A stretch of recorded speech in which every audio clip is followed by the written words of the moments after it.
Hello everyone, welcome to GPod Plus 1 Humanities. It's me and Nafi. എല്ലാവർക്കും മക്കളെ GPodന്റെ plus 1 history ക്ലാസ്സിലേക്ക് സ്വാഗതം. ഞാൻ നിങ്ങളുടെ നാഫി. അപ്പോൾ മക്കളെ നിങ്ങളുടെ പ്ലസ് 1 ഹിസ്റ്ററിയിൽ 4 മാർക്കിന് 100% ഉറപ്പായി ചോദിക്കുന്ന ചോദ്യമാണ് ക്രോണോളജിക്കൽ ഓർഡർ കേട്ടോ.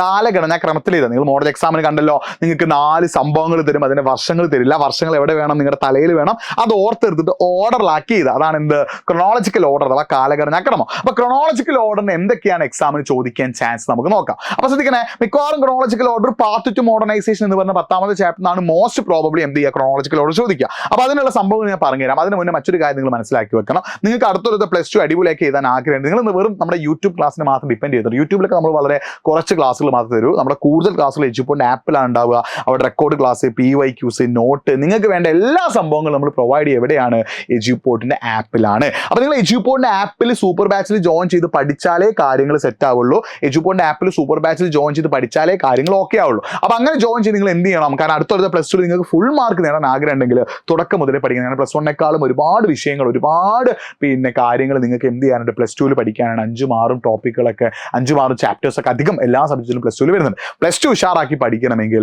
നിങ്ങൾ തുടക്കം മുതലേ പഠിക്കണം. അതിനാണ് എജ്യൂപോഡിന്റെ സൂപ്പർ ബാച്ച്. കമന്റ് ബോക്സ് നമ്മൾ ഫോം പിൻ ചെയ്ത് വെച്ചിട്ടുണ്ട്, ഫില്ല് ചെയ്യുക. നിങ്ങൾക്ക് അടുത്തുള്ള റെക്കോർഡ് ക്ലാസ്, ലൈവ് ക്ലാസ് എല്ലാ കാര്യം നമ്മൾ പ്രൊവൈഡ് ചെയ്യുക എവിടെയാണ്, എജ്യൂപോഡിന്റെ സൂപ്പർ ബാച്ചാണ്. യൂട്യൂബിലൊക്കെ വളരെ കുറച്ച് ക്ലാസ്സുകൾ ഉണ്ടാവുള്ളൂ. നമ്മുടെ ബാച്ചിൽ ജോയിൻ ചെയ്ത് പഠിച്ച കാര്യങ്ങൾ സെറ്റ് ആകും. അല്ലെങ്കിൽ നിങ്ങൾ എന്ത് ചെയ്യുക, nafi.gpod എന്ന ഇൻസ്റ്റാഗ്രാം പേജിൽ മെസ്സേജ് അയച്ചാൽ സൂപ്പർ ബാച്ചിന്റെ ബാക്കി ഡീറ്റെയിൽസ് ഞാൻ പറഞ്ഞിട്ടുണ്ട്. ബാച്ചിൽ ജോയിൻ ചെയ്ത് പഠിച്ച കാര്യങ്ങൾ സെറ്റ് ആവും.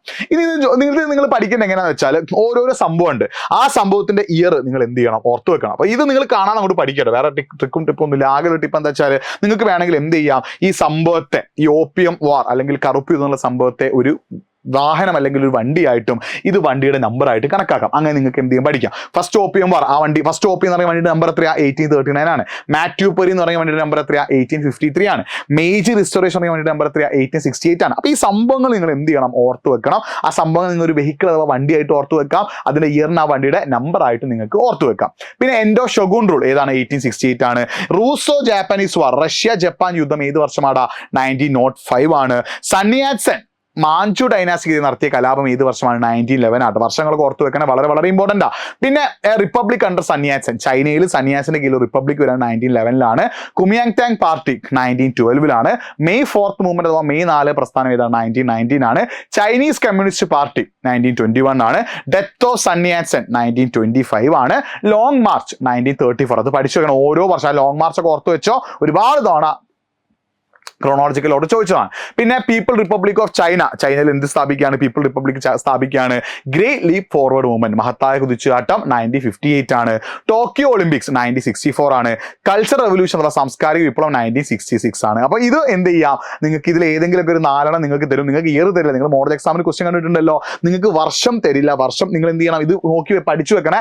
വർഷം നിങ്ങൾ എന്ത് ചെയ്യണം, ഇത് നോക്കി പഠിച്ചു വെക്കണം. ഇത് നോക്കി പഠിച്ചു വെച്ചിട്ട് ഇതിന്റെ അടിസ്ഥാനത്തിലായിരിക്കും നിങ്ങൾക്ക് എന്ത് ചെയ്യേണ്ടി വരിക, എക്സാമിന് ആൻസർ എഴുതേണ്ടി വരിക. ഇനി നിങ്ങൾ ശ്രദ്ധിക്കണേ, ഇതിന് പുറമെ എന്ത് ചെയ്യും, വേറെയും ക്വസ്റ്റ്യൻ ചോദിക്കുക. അതായത് പിന്നെ 1486 1486 ബർത്തമലു ദേശം എവിടെ എത്തി, കേപ്പ് ഓഫ് ഗുഡ് ഹോപ്പ് മുനമ്പിൽ എത്തി. 1492 അതിന് ശരിക്കും അതിന്റെ ഈ ബർത്തമലു ദേശത്തെ പേര് എന്തായിരുന്നു, കേപ്പ് ഓഫ് സ്റ്റോംസ് അഥവാ കൊടുങ്കാറ്റിന്റെ മുനമ്പ് എന്നായിരുന്നു. അത് പേര് മാറ്റിയത് ആരാണ്, പോർച്ചുഗീസ് കിങ് ആണ്. എന്താ അതിന്റെ പേര്, കേപ്പ് ഓഫ് ഗുഡ് ഹോപ്പ് എന്നാക്കി മാറ്റി.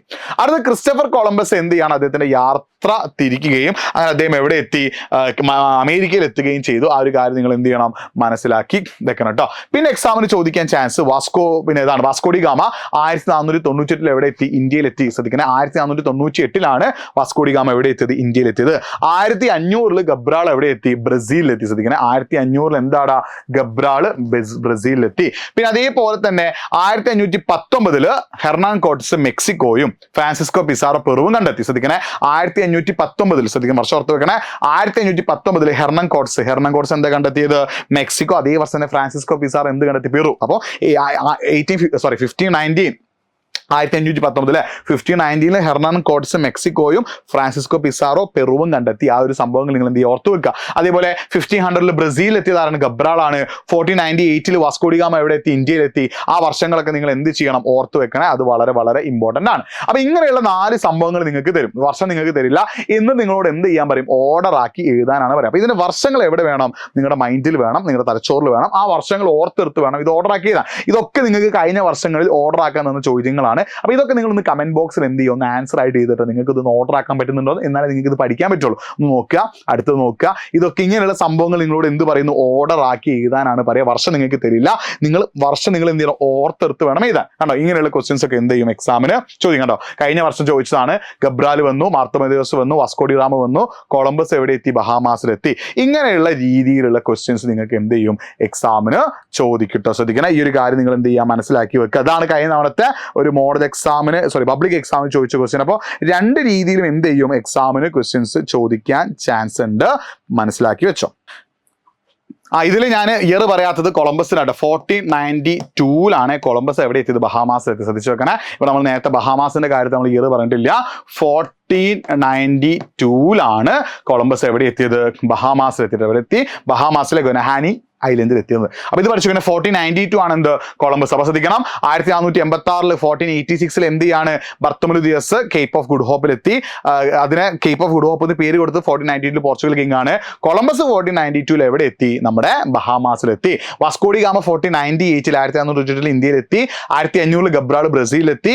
1519 ഹെർണാൻ കോർട്ടസ് മെക്സിക്കോയും ഫ്രാൻസിസ്കോ പിസാറോ പെറുവും കണ്ടെത്തി. അപ്പോൾ ഇങ്ങനെയുള്ള രീതിയിൽ എന്ത് ചെയ്യും, എക്സാമിന് ക്വസ്റ്റ്യൻസ് ചോദിക്കട്ടെ. ഈ ഒരു കാര്യം നിങ്ങൾ എന്ത് ചെയ്യണം, മനസ്സിലാക്കി വെക്കണം. അപ്പോൾ ക്രോണോളജിക്കൽ ഓർഡർ 4 മാർക്കിന് എക്സാം ചോദിക്കും, നന്നായിട്ട് പഠിച്ചു വെക്കുക മക്കളെ. ഞാൻ വീണ്ടും പറയുകയാണ്, നിങ്ങൾക്ക് +2 അടിപൊളിയാക്കാൻ ആഗ്രഹം ഉണ്ടെങ്കിൽ നമ്മുടെ യൂട്യൂബ് ക്ലാസ്സിന് മാത്രം ഡിപ്പെൻഡ് ചെയ്യരുത്. വളരെ ചെറിയൊരു ഫീസേ ഉള്ളൂ, 6000-7000 രൂപയ്ക്ക് താഴെ ഫീസ് വരുന്നുള്ളൂ.